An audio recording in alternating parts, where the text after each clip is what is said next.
Hola con todos, les saluda Marlene Quinde Cordero en este su canal Cuenta Cultura. En breves momentos tendremos a un entrevistado muy especial, disfrútenlo. Hola con todos los seguidores de su canal Cuenta Cultura. Estamos aquí con el artista y restaurador Miguel García García y él nos va a comentar precisamente en qué lugar maravilloso nos encontramos. Bueno, pues efectivamente agradecerte y agradeceros esta tarde estar con nosotros. Estamos en la Universidad de Salamanca, en lo que actualmente es el edificio de cursos internacionales, donde se imparte el español con sello de la Universidad de Salamanca y que antiguamente era el Colegio Mayor San Bartolomé de la propia Universidad de Salamanca. Para empezar, creo muy pertinente contarles resumido su currículum. Me voy a permitir leerlo. Es licenciado en Bellas Artes, graduado en Historia del Arte, máster en Arte Sacro, máster en Animación Digital, título superior en Conservación y Restauración de Bienes Culturales, ingeniero en Tecnología Agrícola y doctor por la Universidad de Salamanca. Bienvenido, Miguel.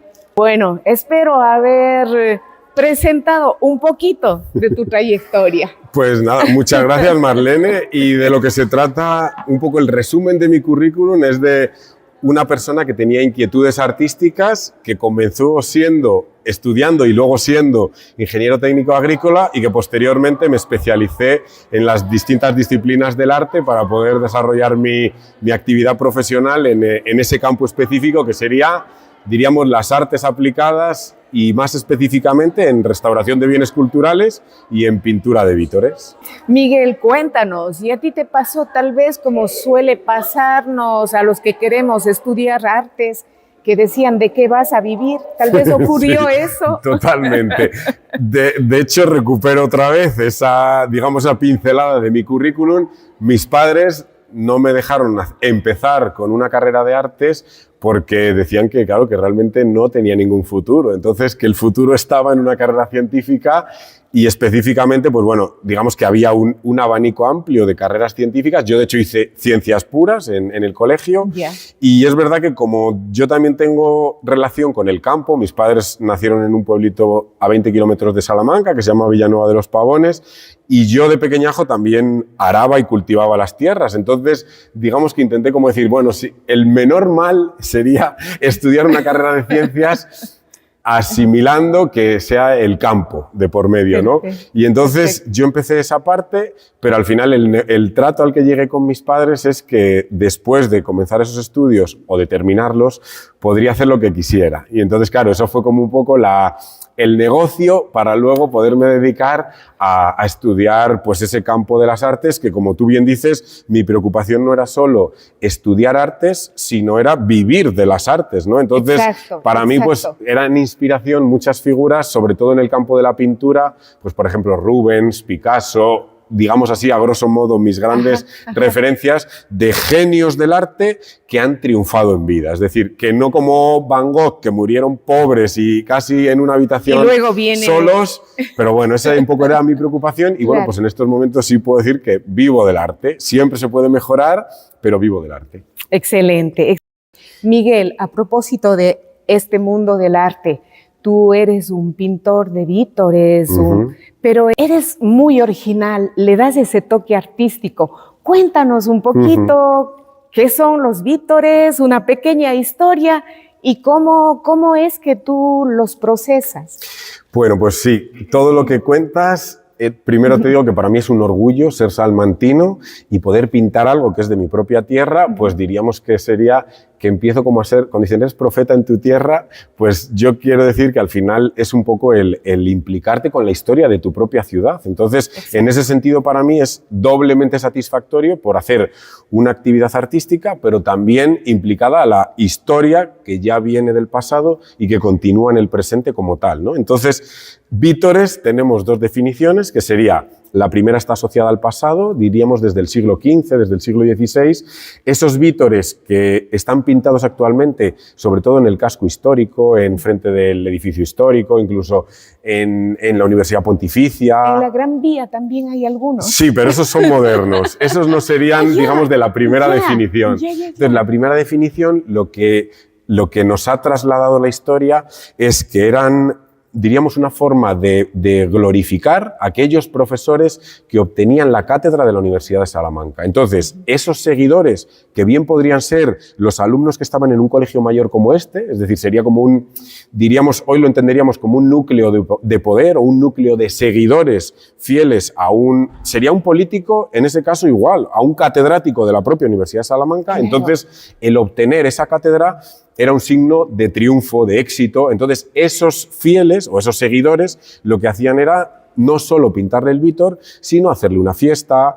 En esa fiesta además se hacía una corrida de toros. Ese toro que se mataba en esa corrida de toros, todo esto está documentado, pero hasta este punto donde se dice que esa sangre de ese becerro, de esa vaquilla, de ese toro que se festejaba previamente, se mataba y esa sangre era la que se empleaba para pintar los vítores. Yo he de decir que a día de hoy eso no está comprobado realmente. Es verdad que colabora con la leyenda, con la historia de nuestro entorno, incluso con la raza morucha, es decir, un entorno también incluso de ganado de lidia, de que todavía se siguen toreando esos toros que se crían en el propio entorno salmantino, en la provincia, pero es verdad que yo tengo como esa espinita clavada de que me gustaría hacer un proyecto donde pudiéramos analizar una micropartícula de varios vítores históricos y realmente comprobar si ese óxido de hierro o ese material químico que tiene la pintura, pudiéramos afirmar o no que realmente es sangre de toro. Entonces, por un lado estaría ese contexto o ese significado de los vítores, y lo que ocurre es que desde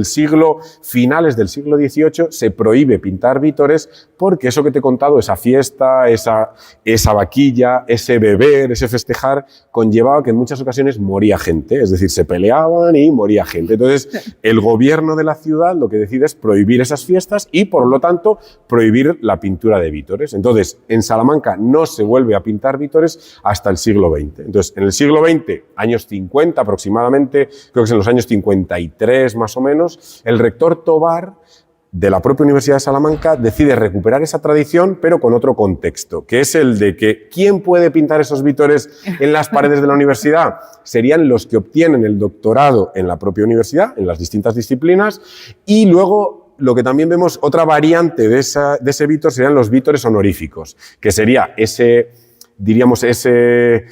honor que concede la Universidad de Salamanca a determinadas personas o personajes ilustres, y se les concede el doctorado honoris causa por ejemplo, sin haber obtenido el título de doctor. Es decir, es como un reconocimiento especial para personas importantes de la historia de España y también del mundo, porque es verdad que también hay, por ejemplo, últimamente creo que ha sido una profesora de biología que también ha recibido ese galardón por parte de la Universidad de Salamanca. Así que lo que se reivindica hoy en día desde la universidad, para mí, dos referencias claras que serían dos catedráticos de historia y de historia del arte, Luis Enrique Rodríguez Bezares y Eduardo Azofra. Ambos han publicado ya libros relacionados con el tema de los vítores, y ellos especialmente lo que reivindican es que no todos son vítores de doctores. Es decir, hay dos historias, son vítores igualmente, pero unos en un contexto y otros en otro. Bueno, nos quedaremos con esa inquietud. En cuanto a tu tesis doctoral, hay un tema muy sugerente de tu tesis. Cuéntanos un poquito de eso.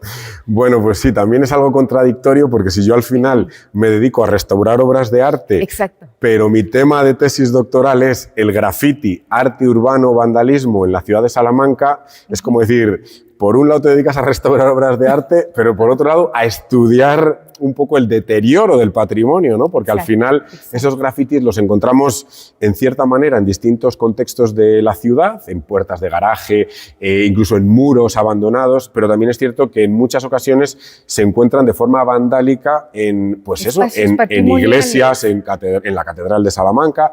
Entonces eso también para mí fue como una forma de redescubrir la ciudad. Mientras iba caminando todos los días en distintos lugares de la ciudad, pues iba observando esos grafitis que aparecen y que desaparecen, porque también conlleva que hay como un juego, que realmente no es un juego, es una lucha entre el que pinta el grafiti y el que limpia el grafiti, ¿no? Que sería por un lado el grafitero y por otro lado sería la propia institución. En ese momento lo que ocurre es que para mí es una forma también te decía, ¿no? De redescubrir, de descubrir cosas nuevas en la ciudad, de cómo aparecen y desaparecen, limpian, vuelven a pintar sobre un grafiti que ya existía. Y ahora, relacionándolo con lo que tú me comentabas anteriormente, o esa inquietud sobre los vítores, yo tengo también un interés personal en que uno de los capítulos de la tesis esté relacionado con el tema de los vítores. ¿Por qué? Porque si nos vamos a esa definición inicial de los vítores del pasado, para mí sería una forma de hacer equivalencia con los grafitis de la actualidad.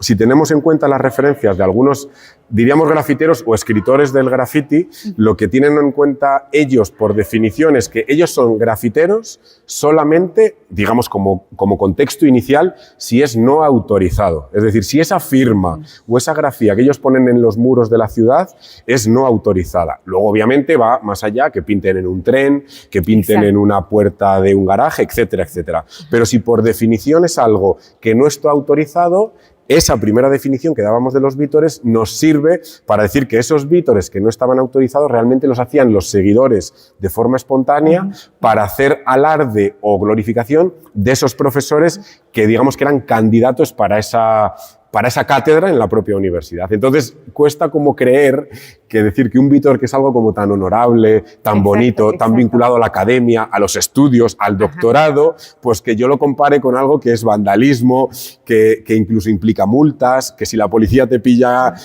firmando en una pared, obviamente te puede caer una multa desde 300 o 500 euros, ¿no? Entonces, pero realmente era así. Lo que pasa si que no estaban autorizados, claro, pues se volvía lo mismo que y muchas veces es verdad que se dice, ¿no? que miramos la historia con los mismos ojos que miramos la actualidad, y no es así. Realmente, igual que el patrimonio en el pasado no se respetaba como se respeta hoy en día, pues porque al final tú en tu casa, cuando renuevas la casa, no te planteas, esto tiene más de 20 años, voy a conservarlo porque forma parte de la historia. En el patrimonio ocurre eso, que al final, para que perdure el patrimonio y digamos, la gente que viene después de nosotros pueda disfrutar de ese patrimonio, pues digamos que el concepto general sería de cómo conservar de la mejor manera ese patrimonio para que llegue a la gente que venga después que nosotros. Al final eres un guardián del patrimonio.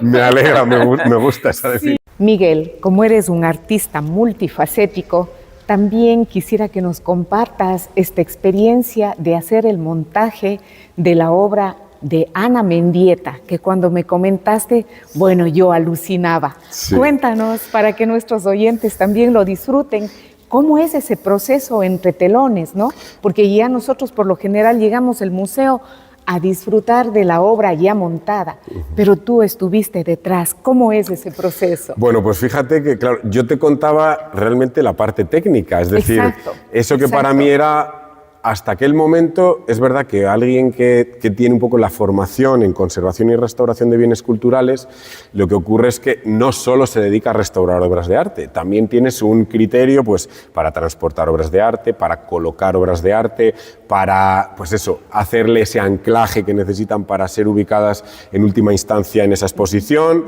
el tema de seguros, de revisar cómo llega la obra de arte después de ser transportada desde su lugar de origen, etcétera, ¿no? Entonces, salió esta oferta a partir de la Escuela de Arte de León, que es donde yo estudié, y el MUSAC de León, que es el Museo de Arte Contemporáneo de Castilla y León, en ese momento tenía dos exposiciones, una retrospectiva de obras, diríamos, de almacén del propio museo, y otra de Ana Mendieta. A mí realmente me contrataron para hacer, digamos, la de los fondos del museo. Pero claro, estar en esa misma sintonía montando la exposición de Ana Mendieta, pues claro, al final diríamos, con los mismos colegas que diríamos que por tema administrativo se hacen dos tipos de contratos, pero al final cuando tú estás trabajando in situ, en muchas ocasiones te echas una mano con el colega. O sea, obviamente hay un protocolo, hay que hacer un trabajo a diario, pero si tú realmente tienes interés en colaborar con él o descubrir esas obras, pues incluso a mí me pasaba los primeros días, aunque estábamos con la colección permanente, lo que hacía es que cuando terminaban los montadores a última hora, pues yo me pasaba por las salas, porque al final tu autorización sirve no solo para estar dentro del museo, pues para recorrer las distintas salas. Y claro, descubrir a una gran artista que previamente tú has estudiado en los libros, bueno, ocurre con todos, ¿no? O sea, yo te puedo contar 1000 historias también en el Museo del Prado, pero es como esa materialización de decir, jo, eso que yo he leído, eso que yo he visto, cuando tú estás no solo en la exposición, porque es verdad que la exposición te enriquece mucho, pero cuando tú ves cómo vienen embalados, ves esas etiquetas de vuelo, de dónde viene esa obra, y todo, ¿no? todas las... Claro, a mí me interesa no solo esa parte histórica del artista, sino también, pues eso, cómo se embalan, qué medidas de seguridad tienen. De hecho, hay una fundación, Ana Mendieta, que era como la que emite, creo que eran como un tipo de litografías nuevas, entonces es como, por ejemplo, Warhol hace lo mismo, Miró también, o sea, son artistas que como todavía hoy en día se conservan, no es que se conservan, es que han derivado en fundaciones, pues esas fundaciones acreditan y autorizan determinadas reproducciones de obras. Entonces, para mí también fue un descubrimiento, pues ese sello que marcaba como esto no es original de Ana Mendieta, pero la fundación autoriza a que esa obra se reproduzca y se pueda exponer en distintos entornos. Entonces, pues yo decía eso, decía por ejemplo los sistemas de anclaje, cómo utilizaban un hilo de nylon que estaba cogido con 2 pinzas. Pues digamos que claro, cuando estamos hablando de los grandes, se emplean grandes medidas para poder no solo conservarlos, exponerlos, así como, pues esto digamos que es jugar en primera división o jugar en una división territorial. Pues obviamente los artistas exponen del mismo modo, pero no con los mismos medios. O sea, una exposición de un artista Nobel, obviamente te tienes que buscar la vida para ser efectivo en cuanto a cómo expones la obra, pero claro, una artista como Ana Mendieta, aunque ya no esté viva, obviamente su legado es muy grande y eso hace que también la importancia que se le da no es solo la que perdura, sino esa propia fundación tiene que ocuparse también de dar visibilidad, difusión para seguir, digamos, dando valor a esa obra y que pues no solo a nivel de mercado, o sea, obviamente la prioridad es que esa institución siga difundiendo la obra de Ana Mendieta, pero indudablemente conlleva también que el mercado del arte sigue vivo, porque ese tipo de acciones siguen ocurriendo, porque no es invisible Ana Mendieta a pesar de haber muerto, ¿no? Digamos que es lo que dicen el dejar un legado, ¿no? El que a pesar de que ya la artista no existe, su obra perdura en el tiempo. Y en los corazones también de quienes la admiramos. ¿Cómo queda, no? Y bueno, y para darte pues alguna idea de las que recuerdo, de esas imágenes, pues sobre todo el uso del cuerpo como obra de arte. Entonces, pues es verdad que había varias recreaciones, incluso de esa huella que deja el cuerpo, diríamos casi como land art, ¿no? Un tipo de arte también muy naturaleza y antropología, ese tipo, digamos, de mezcla, pero en ella sobre todo, pues eso, ese cuerpo que claro, que un desconocido dice, bueno, un cuerpo desnudo, que aparentemente, pues eso, la sexualidad, la mujer como objeto, bueno, pues digamos que todo eso que se queda como en un pensamiento inicial, realmente cuando tú descubres toda la obra de Ana Mendieta, o en específico, en este caso, toda esa cantidad de imágenes que se reproducían, pues también entiendes mucho más de lo que en un libro de texto son 2, 3 imágenes, ¿no? Entonces, eso también te ayuda como a decir, si está en un libro de historia, pues probablemente es porque haya más que esas 2 o 3 imágenes, sí. Y sentir esa cercanía también. Yo alucino cuando me contaste.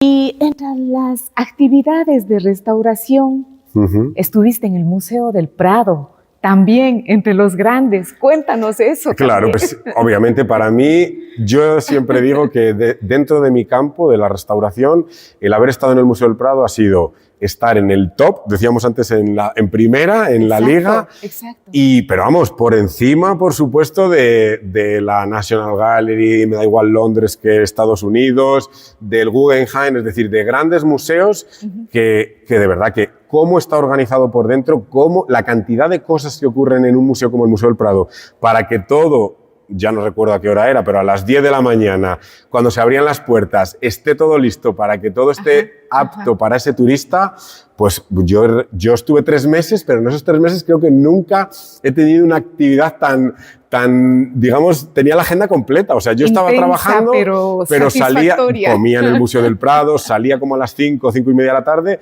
y teníamos charlas del propio director, del subdirector, que en aquel momento era Finaldi y era Miguel Falomir, los dos, Miguel Zugaza, perdón, el director y el subdirector. Y ellos mismos daban esas charlas también delante de distintas obras, de Rivera, de Murillo, de Rubens. Wow. Eso que puedes ver en la tele, que lo ves in situ, pues eso. Exacto. Yo una vez escuché una frase que decía que cuando tú amas algo, eres friki de ese tema, ¿no? Pues para mí era como algo así, es decir, era tanto de lo que te empapabas que no cesabas, o sea, era continuamente una necesidad de absorber más, de conocer más, y claro, y además sabes que lo estabas viviendo in situ, o sea, que no había una cámara como hoy que lo vemos a través de Instagram, esos directos que hace el Museo del Prado, y yo cuento, solo para cerrar, una anécdota que a mí en un momento, claro, a mí es verdad que me dieron mano libre para, pues digamos, estar en distintas disciplinas dentro del taller, tocar varias obras o colaborar en esas intervenciones. Y una de esas, digamos, de esos procesos fue limpiarle el polvo a un cuadro de Rubens que es La adoración de los magos, que eso creo que son 8 metros de largo por unos 3 metros y pico de alto, con sus añadidos y no sé qué, es decir, una obra en sala. Entonces, claro, una cosa tan banal como coger un plumero de avestruz y pasárselo así por encima, cuando yo estaba, creo que eran las 9 de la mañana, delante de esa obra, pasándole el plumero, yo pensaba, si yo en este momento pierdo el equilibrio y me caigo delante, imagínate una bobada como limpiar, o sea, imagínate, yo... Pero es, o sea, ese valor que tiene para ti, entonces, la importancia que tiene y o sea, estar enfrente de esa gran obra. Y para mí eso, claro, ya te he dicho, para mí Rubens es, o sea, de verdad, para mí es el más grande porque no solo fue pintor, no solo tuvo una escuela digamos, un taller de aprendices, pues obviamente todos los que derivaron de su taller, sino que es que además fue una personalidad, o sea, fue embajador, es decir, estuvo en España, venía de Flandes, en Inglaterra, en Italia, y todo eso lo hizo siendo uno de los grandes pintores de la historia. Entonces, claro, para mí el pensar que ese cuadro lo había pintado Rubens y yo estaba delante quitándole el polvo, pues bueno, es una anécdota, pero la verdad que es una cosa muy bonita que a mí, pues puedo decir que cuando dicen el síndrome de Stendhal, ¿no? De esa gran emoción que tú sientes viendo las obras de arte, pues para mí en aquellos 3 meses fue la culminación máxima de cuando un trabajo profesional te llena absolutamente. Y todo lo que he hecho después de aquella experiencia considero que siempre va a estar cerquita, pero por debajo. Es que, o sea, el hecho de uno llegar al museo, ver la obra. Por ejemplo, yo me quedé extasiada en el MoMA en Nueva York viendo La noche estrellada de Van Gogh. Imagínate tú, estar tocando la obra, estar manipulándola. Bueno, y claro. Entonces, con todo el cuidado, ese engranaje que ya conoces por tu profesión, pero apasionante, definitivamente apasionante. Sí, desde luego creo que lo transmito, ¿no? Que detrás hay mucha, como algo especial que cuando consigues esas cosas, sí, es verdad.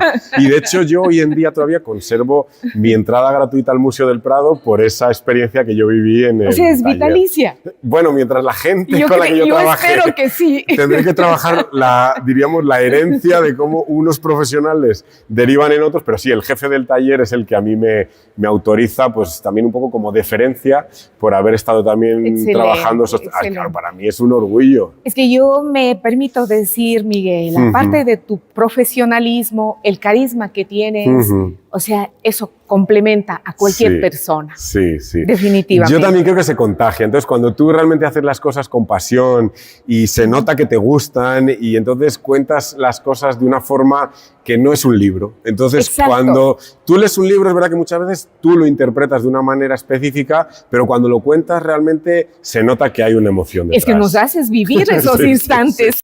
Sí. Miguel, y bueno, hay tantas cosas que no nos va a dar el tiempo. Perfecto. Hiciste la réplica de la sábana santa para Sí. Ciudad Rodrigo, que la entregaste, que recorrieron las calles en Ciudad Rodrigo Sí. en esta Semana Santa. Sí. Cuéntanos, porque eso es un trabajo como de 2 años, todo un proceso. Totalmente. Incluso la elección de la tela, todo, o sea, cuéntanos tú, que eres el protagonista. Bueno, pues mira, es verdad que otro proyecto, yo, fíjate, haciendo retrospectiva, pienso que a mí digamos, ¿qué me satisface de este tipo de proyectos? Sobre todo la innovación. Es decir, si tuviera que hacer otra vez la réplica de la Sábana Santa, no me llenaría tanto como la primera vez que la hice, ¿no? Entonces, Exacto. el someterte también a esa información, a cómo investigar, a cómo hacer esa réplica tan fiel al original, el que todo sea como tú lo tienes en la mente y cómo lo consigues plasmar de forma material,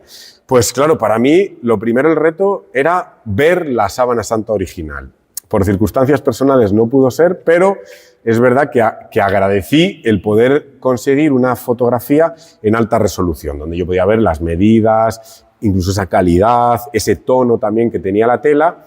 Y lo que a mí me llegó de forma casual, diríamos sería ya causal en este caso, pues sería que un fraile carmelita descalzo con el cual yo trabajo, en el convento donde tengo el taller, él se enteró de esta idea, aparte porque también estaba implicado en la Semana Santa, y me dijo que él tenía una sábana que tenía más de 100 años, que su familia había utilizado como mortaja de un familiar del pasado, ¿no? Entonces, claro, eso quiere decir que era una sábana de hilo, es decir, una sábana hecha a mano, que además tenía ya un contexto religioso, porque había, pues obviamente, las reliquias, los objetos religiosos, cuando se reza, cuando se pone en manos de Dios, yo no dudo de que se impregnan de algo especial, ¿no? Entonces, aquí no era una tela que yo había conseguido en un comercio, no era una tela que yo iba a imprimir con una impresora, es decir, yo lo que buscaba es irle aportando cosas a ese material que realmente tuviera relación con esa sábana santa original.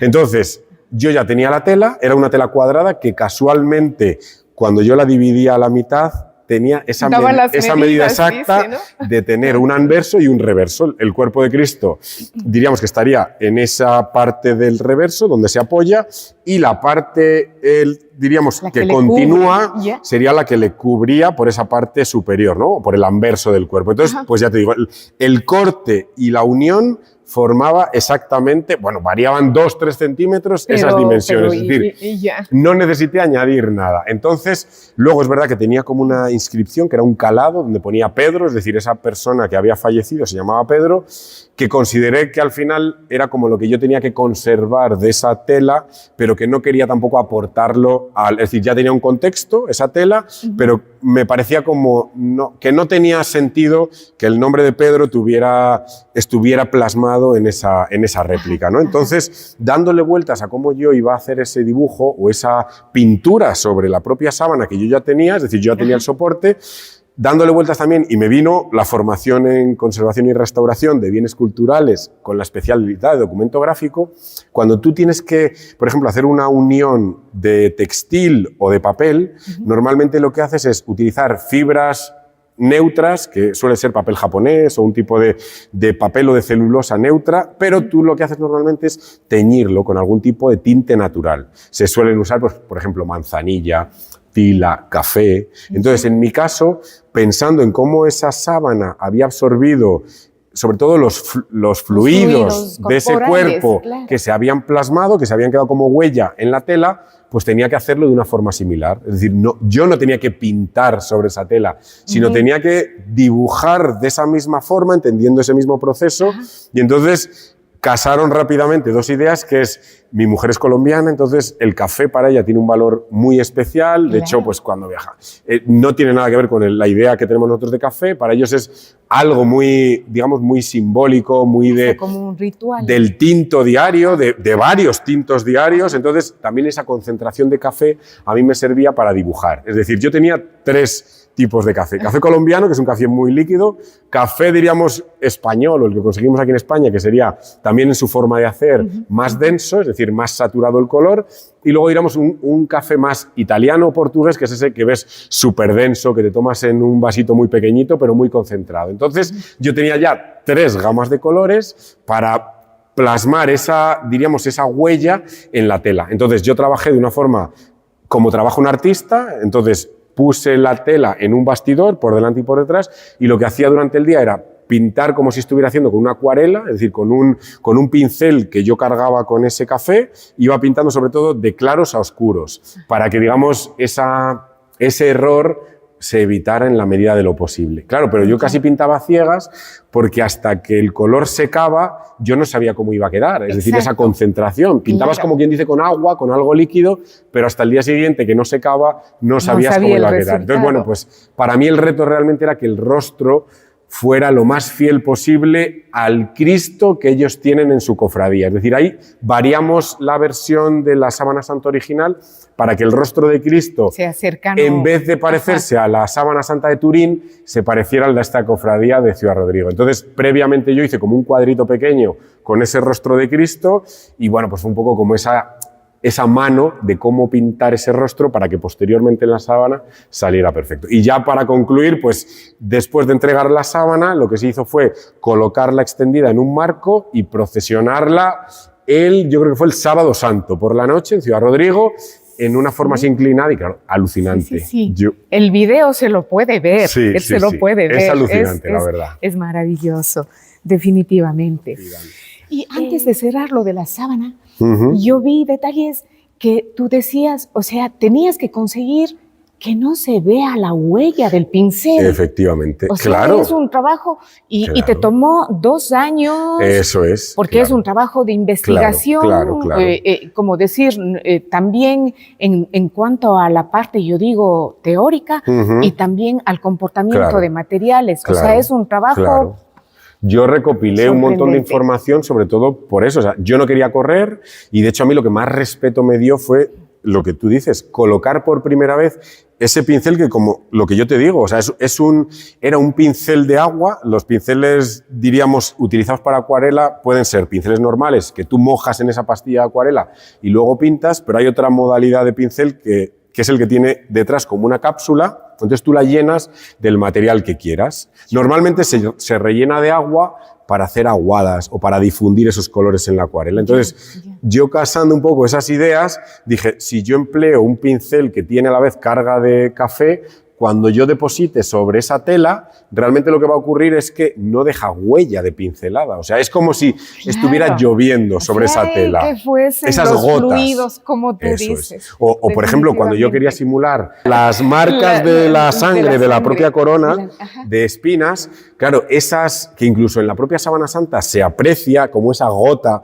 que escurre en la frente, pero que al posarse la tela se ha trasladado esa imagen. Claro, yo tenía que hacerlo de una manera en la que ese café estuviera lo suficientemente denso para que no, digamos, para que no se abriera la gota en la tela, pero a la vez quedara como esa huella de la... Entonces, claro, era trabajar de una forma... Es verdad que a mí me lo permitió hacer esas distintas concentraciones, porque yo al utilizar poca cantidad, poca densidad de café, pues era como una huella muy sutil. Cuando yo veía cómo secaba esa pista, ya me daba que yo podía hacer ese mismo dibujo con un café un poquito más denso. Pero sí, claro, o sea, el objetivo era que fuera lo más fiel posible y, claro, la Sábana Santa de Turín no es una pintura, no es una obra de arte hecha por un artista, o sea, es un testimonio histórico de una tela en contacto con un cuerpo. Entonces, eso es lo que yo trataba de hacer. Es una réplica, pero una réplica maravillosa, ya digo, definitivamente. Muchas gracias, Marlene. Definitivamente me ha encantado el video que vi y todo eso. Fabuloso. Ya casi estamos terminando que nos estamos nuestro extendiendo programa, mucho. Pero para todos nuestros seguidores, yo pienso que vamos a tener una parte 2 con Miguel, porque vale la pena. Si la gente nos pide en los comentarios que continuemos, podemos hacer pequeños vídeos de temas que nos pidan.